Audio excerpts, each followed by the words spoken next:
Welcome to Lyric Lab Poetry. My name is Martin Jago. Now, poetry sometimes gets a bad reputation, and you might be well aware of this, but let me just set the charges out for you. Poetry is esoteric, deliberately so, obscure, highly pretentious, confusing, impenetrable, and all in all, an art form that takes itself far too seriously. Those are the charges against poetry and some poets.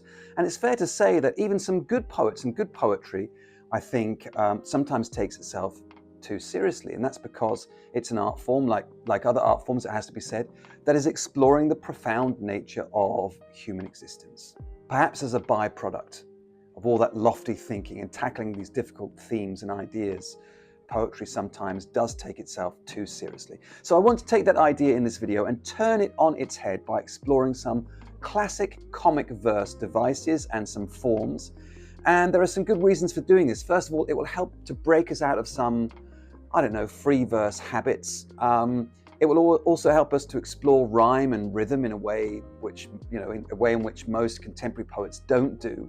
But also the third reason is that exploring these comic forms will really help us engage again, I think, with a sense of fun and a sense of play. And I say again because sometimes the pressure to deliver the goods, sometimes the pressure to deliver and write a good poem is so strong that we forget that at the beginning of the process, at the very beginning of the process, before we even get to that first draft, just in thinking about a poem, we should engage in a sense of playfulness.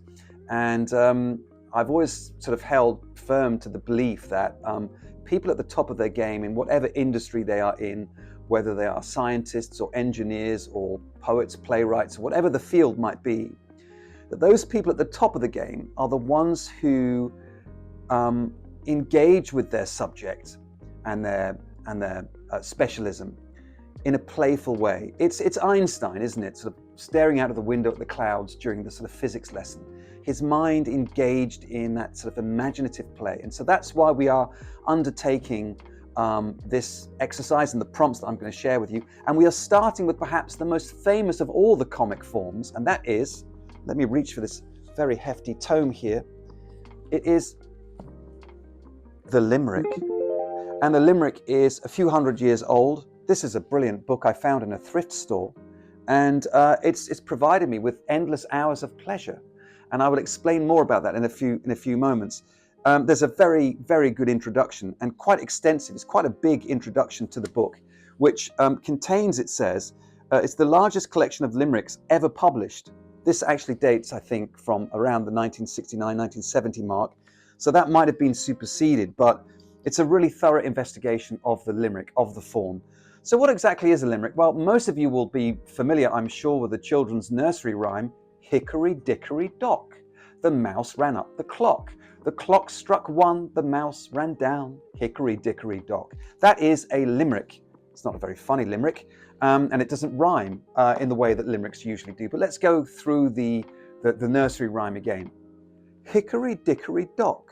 The mouse ran up the clock. The clock struck one, the mouse ran down. Hickory Dickory Dock. So the poem has 5 lines. It's a closed form. All limericks have 5 lines, and there's a specific rhyme scheme, which is A B B A. So in other words, line 1, line 2, and the last line, line 5, they all rhyme with each other, and then lines 3 and 4 also rhyme with each other. A B B A.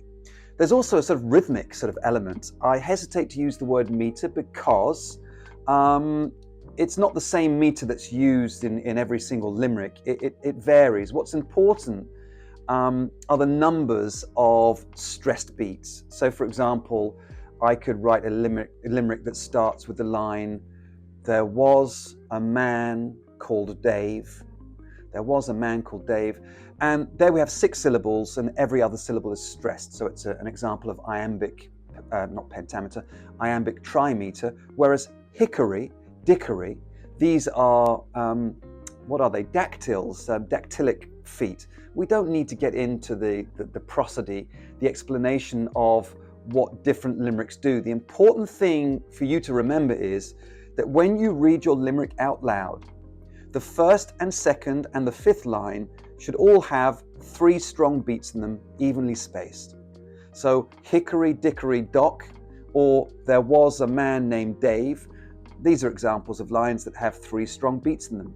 And that's one of the important sort of constituent structural elements of a limerick. So you have this pattern of 3 beats, 3 beats, 2 beats, 2 beats, and then we end on 3 beats. Let's talk about limericks and the profanity that's in this book. I lost count of the number of times I turned a page and encountered the F-bomb or the C word. Limericks have a habit and a reputation for being very sort of bawdy in their humour and very, very rude indeed. I suppose it was Edward Lear who sort of sanitized the limerick with his Book of Nonsense in 1846, making the limerick sort of palatable form. But what persists and has never gone away for the last 300 years or so is the limerick as a poem that is absolutely obscene in nature. If you don't believe me, go and look up the limerick, "There was a young man from Nantucket." Now, what might rhyme with Nantucket? Go and find out. It's a filthy limerick. It's a filthy poem. And these are not poems that you would share with your grandmother, but your grandmother might appear in a limerick. Let's talk about some of the other things that define the limerick. Often in the first line of the limerick, well, first of all, we heard with Hickory Dickory Dock that sometimes the first line is also the last line. That seemed to be the fashion for a while as far as the limerick was concerned. But I think that's a bit of a cop-out because you lose the opportunity to squeeze more fun out of the form. Limericks often start with the name of someone, or it could be a place name. And very, very often in limericks, you will find lines like, "There was an old man." I don't know why it's an old man. Sometimes it's a young man. "There was an old lady from," and then there'll be a place name. So what might be a good place name to continue our profane comic verse? "There was an old man from Castle Rock." Now, what might rhyme with rock in our second line? So the limerick form often will start that way, and even the sort of relatively sort of tame limericks, the tame bawdy ones, still pack a punch. Here's an example. I don't know whose this is. I think it's an anonymous limerick. "There was an artist named Saint who swallowed some samples of paint. All the colours of the spectrum flowed out of his rectum with a glorious lack of restraint," and so on. They are silly and very rude. I found a few here. Let me just read from the introduction to this book. It explains in the intro that the limerick is really popular among adults, it says, "became a century ago and still remains the underground showcase and receptacle of all the most repellent erotic imaginings, the most scatological satire, and the sickest sexual fears and fantasies of the 19th and 20th century, passed off always as wit among the better educated and presumably more cultivated classes. It is this record which is laid naked before the reader at full length in the collection which follows." And let me just read an example I've found here for you. "There was a young man of Savannah, met his end in a curious manner. He diddled a hole in a telegraph pole and electrified his banana." There you are. There's a milder one, and the other ones I'm just not going to read. I can't read out loud on YouTube. I think I will be banned forever from the platform. So the limerick is a lot of fun. So I'm going to give you a couple of prompts with the limerick, and the first prompt is I want you to try to turn the limerick on its head. It is a comic verse, but I want you to take a very, very serious subject matter. It could be something that has happened in the news, something shocking, something terrible, and try to write a serious limerick, but to conform to all of the demands of the form, so the meter and the rhyme. It's very difficult to do, but it does put me in mind of a poem by W.H. Auden, Miss G, that actually is a ballad, and it uses the ballad form, and it talks about Miss G. She lived in Clevedon Terrace at number 83. I'm just reading here from my laptop. I'm not going to share it with you because of the copyright law, but basically she has cancer and she ends up on the on the sort of medical table being dissected by the students. It's quite a disturbing poem, and one of the things that makes it so disturbing is that it kind of conforms to the structural elements of a ballad, which has this kind of singy-songy kind of characteristic to it. So we're going to try and do something similar with the limerick, and I'm going to share an example. I'm not claiming it to be an excellent example of the form, but I want to just share with you what I have been working on here this morning, just before the video. Where is this file? And so with the click of a button, you can see here, here's my serious limerick. My Uncle Jack was a dancer until they discovered the cancer. At the end, he would plead for cancer to lead until life's dance was over. So there's my example of a serious limerick. You're going to try one of those. And the second limerick you're going to try, let me just put this computer down. The second limerick is just to start with, there was the classic line, there was an old man, or there was a young man, or there was an old lady or young lady, from, and then a place name. Choose a place name and then begin exploring profanity, rudeness, bawdy humor. Try to make yourself laugh with this obscene comic verse. Next, we are venturing into the world of the Clerihew. The Clerihew is a poetic form that's even shorter than the limerick, just 4 lines, and it has an A-A-B-B rhyme structure, so 2 rhyming couplets together. And there are some other rules that we should follow. The Clerihew is always about someone, usually someone famous, and the first line contains usually just that person's name. And it might also contain some biographical detail about them, but the rest of the poem is just nonsense and just made up.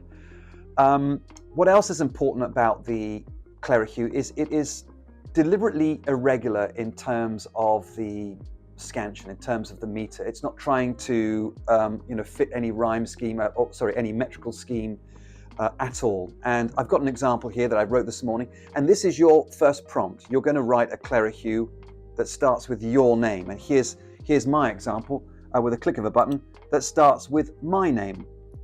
Martin Jago suffers from lumbago, apparently a poet, although some of his lines read very much like prose, so you really wouldn't know it. That is the Clerihew. So I want you to maybe write one. The first prompt is to write one using your own name, and then maybe to choose 1 or 2 celebrities and see if you can craft a Clerihew out of their names, including some important biographical information about them. Something needs to be true, and then you can just exaggerate or make up the rest of the information. It does actually happen to be the case that I am a poet, and I also do happen to suffer a little bit from lumbago, lower back issues. As I've entered into my 50s now, that's I suppose part of the course. Okay, our third and final form is a form very, very closely linked to the haiku. It is called the Senryu, and the Senryu is basically a haiku in its kind of structure, 5-7-5, as you might remember, and I will put a link at the end of this video to the video that I posted much earlier in this series on the haiku. A haiku in English is made up of 3 lines. The first line contains 5 syllables, the second line contains 7 syllables, and the third and final line contains also 5 syllables. And contemporary haiku kind of break that rule. The idea is that a haiku captures in one human breath something meaningful about existence and nature. In a haiku, there's also always a kigo word, a sort of seasonal word that tells us, that roots us in a sort of season of the year, and sometimes also a kareji, a kind of cutting word that gives us a brief pause somewhere within the structure of the haiku. Now, the Senryu follows the same rules, but it does not, in terms of the syllabic count, but it doesn't follow any of those other rules. They are just kind of bits of comic verse squeezed into a haiku form. Senryu are poems that are comic, are maybe ironic or sarcastic, or poking fun at the haiku form. And so I've also crafted, now in my sort of mining of the internet for all things poetry, I sometimes come across very bizarre websites. I found a haiku website that is entirely dedicated to Spam, the reconstituted meat product, Spam. It's hilarious. Please do check it out. I will put a link in the description below the video. And of course, I've had a go myself at writing a Senryu, a kind of haiku, comic haiku, if you like, about spam. And my poem also riffs on a very famous poem by William Carlos Williams. This is just to say, I've eaten all the plums. They were in the icebox. They were so cold and so delicious. It's a very famous poem. And I've taken that as well into my spam poem. So here it is. Let me just click the button here so you can see. This is just to say, I have eaten all the spam, so pink and so cold. And you can try and write your own spam haiku or senryu. That is your prompt.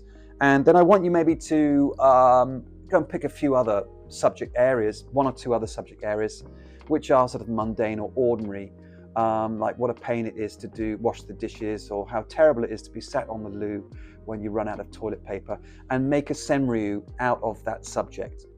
So there we are, 3 very interesting poetic forms, comic forms. I hope you have fun with these exercises and prompts. And as always, I just want to say thank you very much for watching. It means a great deal to me and the channel. Thank you for all your likes, your thumbs up. Please do give the video a thumbs up.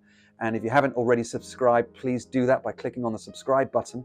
And of course, I will be back soon with more poetry content. Thanks for watching.